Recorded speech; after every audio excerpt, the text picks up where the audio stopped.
It was one of those warm Saturday afternoons, a perfect day to catch my son's last Little League game of the season. So I hustled to the field because I had to take the handoff from my wife who had to do the late shift at work. And she pushes that backpack in my hand, you know, the bag that's perfectly curated with the unsweetened juice, the perfect snacks, and a change of clothes for Katie, who is 5 years old, was always getting into something. And before she let go of the bag, she uttered those 3 words she always said, which was, "You got this?" Yes, I got this. She takes off. I settle in. I scan the field. There behind the plate is my son Ben, crouching down, catching his happy place. Under the bleachers, there's Katie with her blanket spread out and her little tackle box full of plastic ponies, like Sunshine Pony, Sprinkle Pony, basically a potpourri of weather-adjacent ponies. That's her happy place. And there on the bleachers were the moms all huddled together talking and spread out around the field with the Little League dads pacing. And then there's me, kind of the outcast, but watching the game is my happy place.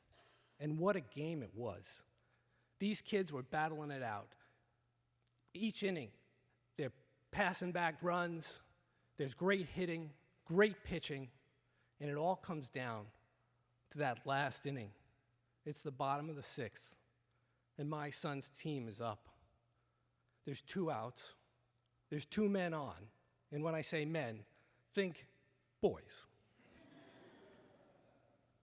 Walking up to the plate, as cool as a cucumber, is my kid. And the moms stop talking and the dads, they stop pacing, and they're looking at me. Now I'm starting to sweat. So Ben takes a strike, another strike, 2 balls, a third. It's a full count. He's battling it out at the plate. He's fouling him off. They turn and they're looking at me, all the parents. So I did what any proud Little League dad would do. I shrugged, because really, who knows?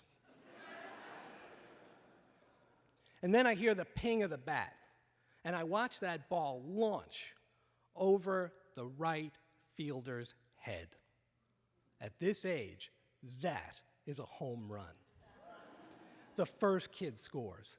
The second kid scores. I look at third, and there's my kid rounding third, and he stops, holds up.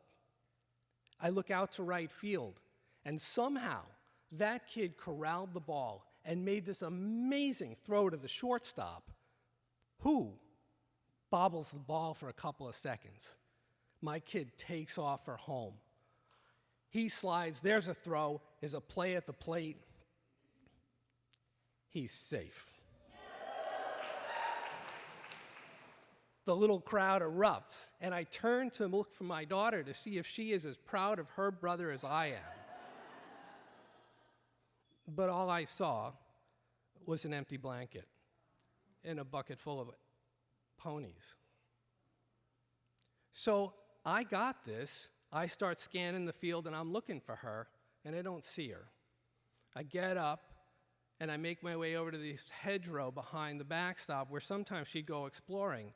And I'm yelling her name, and I'm doing wider and wider circles, and I don't see her.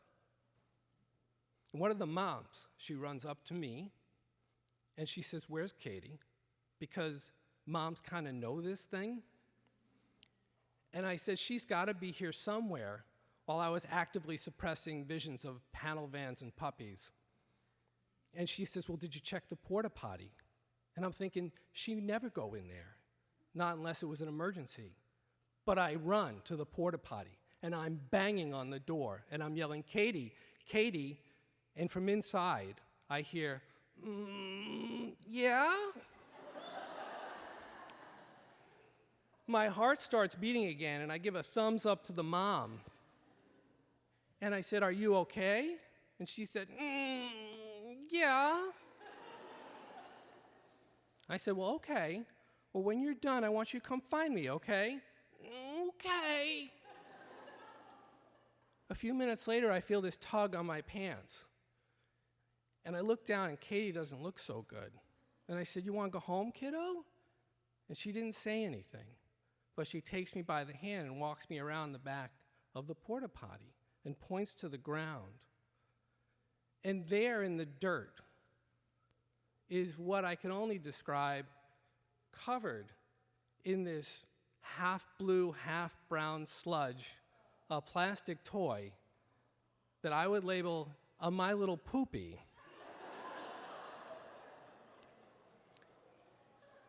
And in an instant, it all kind of flashes through my brain as what had happened. And I pictured my upside-down daughter, legs locked on the toilet seat, hovering over this toxic sludge like she's Tom Cruise in Mission Impossible.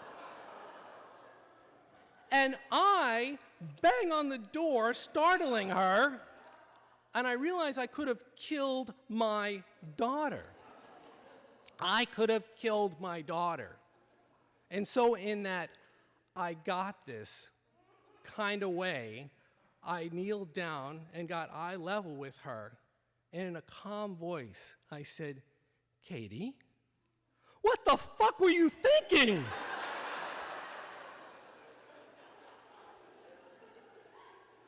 She doesn't miss a beat and says, "I was thinking, Papa's not gonna like this." But she leans in, and my porta potty smelling daughter gives me the biggest hug. And she whispers in my ear, "You know, Papa, you're kind of sweaty." Thank you.